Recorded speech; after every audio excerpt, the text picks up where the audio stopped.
भूत पिशाच निकट नहीं आवे, महावीर जब नाम सुनावे। जिनका नाम लेने से भूत पिशाच भी भाग जाते हैं, फिर तो ये दुराचारी और बलात्कारी है।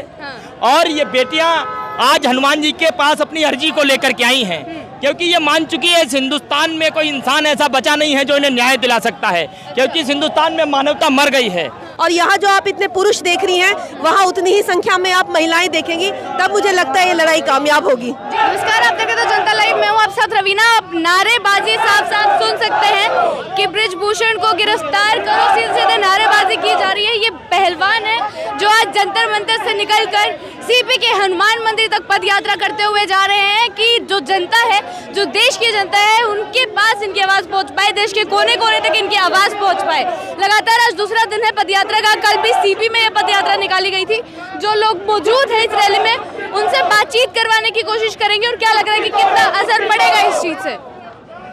चुपकी तोड़ो, चुपकी तोड़ो। तो ये सर हमारे साथ मौजूद है। सर क्या नाम है? सुरेंद्र कौर। क्या लग रहा है सर, आज दूसरा दिन हो गया, हनुमान मंदिर तक आना पड़ रहा है? प्रधानमंत्री जी चुपकी तोड़ रहे हैं। जब ओलंपिक में मेडल आया था, जब बेटियों को अपनी बेटी मानकर बधाई दी थी, आज भी उसी विश्वास के साथ हम प्रधानमंत्री जी से अपील करते हैं, अपनी चुपकी तोड़ो और न्याय दो। 24 दिन हो गए सर, और कितनी देरी लगेगी न्याय में? जब तक गिरफ्तारी नहीं होगी, जब तक धरने पे ऐसा ही चलता रहेगा। तो ये जो पदयात्रा है 2 दिन से निकाल रहे हैं, इसका क्या मकसद है? देशवासियों ने जब ओलंपिक में मेडल लेके आए थे, जब मेरा पूरे भारत ने मेरा पट्टा था, ऐसे ही पूरे भारत को अपनी आवाज बुलंद कर रहे, पूरे भारत को जैसे मेडल आया था, ऐसे ही पूरे देश को मेरा पट्टे अपने FIR के ऊपर भी आज तक कोई गिरफ्तारी नहीं और कोई भी सुनवाई नहीं। पर यही अरदास है प्रधानमंत्री जी से। तो क्या लग रहा है, जिस प्रकार से कोई कार्रवाई नहीं हुई 24 दिन से, आप लोग लगातार बैठे हुए हैं, और कितना लंबा चलना पड़ेगा, कितना समय लगेगा? जब तक गिरफ्तारी नहीं, ऐसे ही चलते रहेंगे। तो अभी हम आपको दिखा रहे हैं कि किस प्रकार से आज दूसरे दिन भी महिला पहलवानों की पदयात्रा जारी है। हनुमान मंदिर तक आज ये लोग गए हैं। हमारे साथ इसी पर बातचीत करने के लिए गोपाल तिवारी जी मौजूद हैं। गोपाल जी, क्या लग रहा है कि दूसरा दिन हो गया पदयात्रा का, आज हनुमान मंदिर तक पहुँच गए? देखिए, भूत पिशाच निकट नहीं आवे, महावीर जब नाम सुनावे। जिनका नाम लेने से भूत पिशाच भी भाग जाते हैं, फिर तो ये दुराचारी और बलात्कारी है। और ये बेटियां आज हनुमान जी के पास अपनी अर्जी को लेकर के आई हैं, क्योंकि ये मान चुकी है इस हिंदुस्तान में कोई इंसान ऐसा बचा नहीं है जो इन्हें न्याय दिला सकता है, क्योंकि इस हिंदुस्तान में मानवता मर गई है, इंसानियत का अंतिम संस्कार हो गया है। अगर नहीं ऐसा होता तो ये सरकार अब तक जमीन पर उतर करके इनकी समस्याओं को सुनने का काम कर रही होती, इनको न्याय दिलाने के लिए एक मुहिम आगे बढ़ा रही होती, लेकिन इन्होंने ऐसा नहीं किया।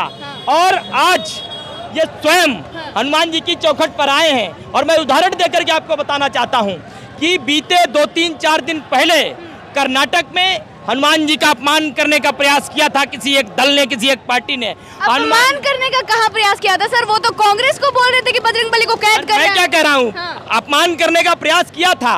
तो कांग्रेस ने तो इनसे कहा भी नहीं था कि आप आइए। वो स्वयं मैदान में उतर करके और अपमान करने वालों को जिस तरीके से दंडित किया, जिस तरीके से सजा दी, पूरे देश के सामने है। और फिर ये बेटियां तो स्वयं अर्जी लेकर के आई हैं हनुमान जी के पास।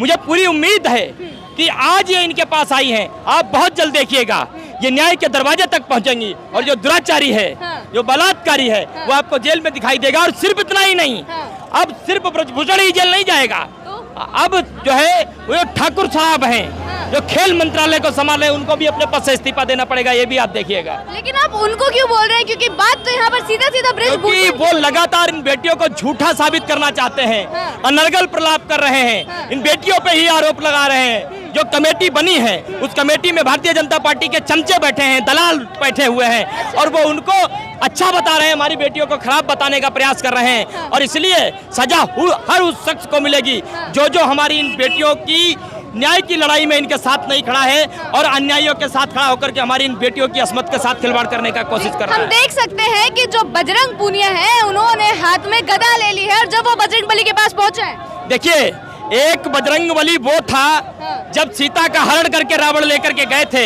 वो 100 योजन का समुद्र लांघ करके गया था लंका में रावण को समझाने के लिए। बार बार उसने रावण को समझाया, लेकिन रावण नहीं माना। हस्र क्या हुआ, उस बजरंगी ने पूरी सोने की लंका को जला करके राख कर दिया।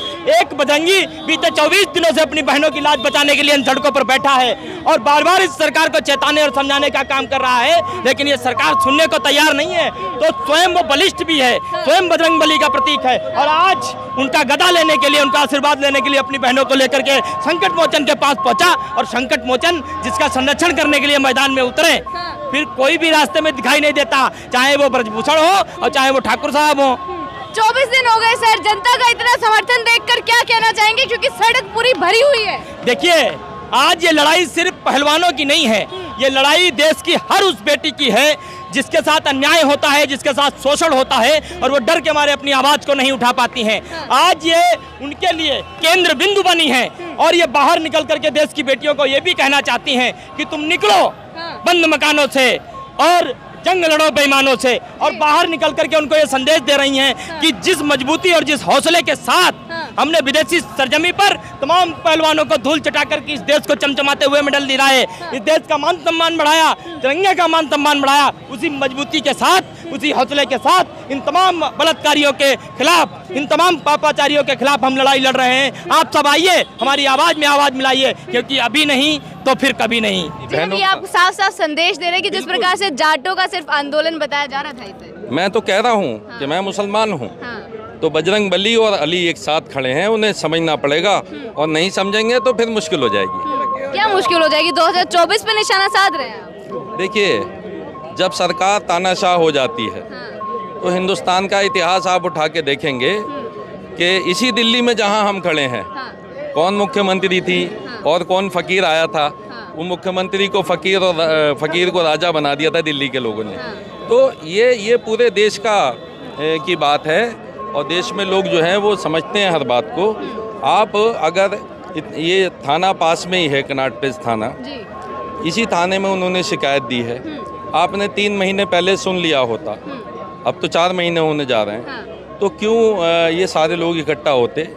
अगर हमारे जो संविधान है, जो बाबा साहब ने हमको दिया है, उसमें ये प्रोविज़न है कि अगर मैं झूठी कंप्लेंट कर रहा हूँ तो उल्टी कार्रवाई मुझ पर हो सकती है। मैम, क्या लग रहा है कि आप भी यहाँ पर मौजूद हैं, 2 दिन से पदयात्रा निकालाई जा रही है, कल सीपी तक पहुँचे थे, आज हनुमान मंदिर तक पहुँच चुके हैं, क्या लग रहा है कितना लंबा और चलना पड़ेगा? न्याय की लड़ाई जो है कितनी लंबी चलेगी? ये आपको दिख रहा है कि ये सीपी तक पहुँचे और हनुमान मंदिर तक पहुँचे हैं। मुझे दिख रहा है कि ये देश के कोने कोने तक पहुँच चुकी है इनकी आवाज़। लग रहा है कि देश के कोने कोने तक पहुंच रही है, जनता का उतना समर्थन दिखाई दे रहा है। मैं हैदराबाद से आई हूँ इनके समर्थन के लिए और 10 दिन से यहाँ पड़ी हुई हूँ। मैं एक बिजनेस वूमेन हूँ, एक IT कंपनी चलाती हूँ और चूंकि मेरी एक 15 साल की बेटी है तो मैं उसकी आवाज़ को सोच के कि मैं इन महिलाओं की नहीं, इन पहलवानों की नहीं, उसकी आवाज़ यहाँ पे उठा रही हूँ। तो समर्थन तो इन्हें पूरे देश भर से मिल ही रहा है और मैं उसका उदाहरण हूँ। तो बार बार जो बोला जा रहा है कि इन्होंने भी बोला कि कोई ऐसे लोग आ रहे हैं जो उनके धरने को खराब करने की कोशिश की जा रही है, तो क्या लग रहा है कि जनता से हटके कुछ लोग ऐसे हैं जो धरना खराब करने की कोशिश कर रहे हैं? देखिए, अगर ऐसे लोग हैं भी तो वो मुट्ठी भर होंगे और उनका कोई जोर चलेगा नहीं। कोई भी जब सच्चाई की आवाज़ होती है तो ऐसे लोग अपने आप ही उठ के चले जाते हैं, लेकिन वो महत्वहीन है। और महत्व इस बात का है कि कितने सारे अच्छे लोगों का, सच्चे लोगों का और ख़ास तौर से महिलाओं का, इन महिला पहलवानों को समर्थन है और वो सब कहीं ना कहीं इनके लिए नहीं बल्कि अपने लिए आई हैं। तो जो इनका आंदोलन था वो आज भारत की हर महिला का आंदोलन बन चुका है, हर बच्ची का आंदोलन बन चुका है।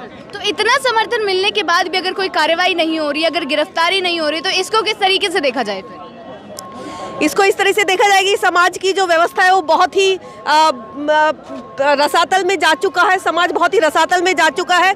पर मैं एक सिल्वर लाइनिंग देखती हूँ कि जब इनके साथ ऐसा अत्याचार हुआ कि इतने स्टार्स जो है, जो शक्ति का प्रतीक पहलवान है, अगर उनके खिलाफ कुछ भी यौन शोषण होता है और उसकी सुनवाई नहीं होती है, तो देखिए कि जो गली मोहल्ले की कमज़ोर और बेपढ़ी लिखी दलित मजदूर महिलाएं हैं, उनका तो क्या ही हाल होता होगा।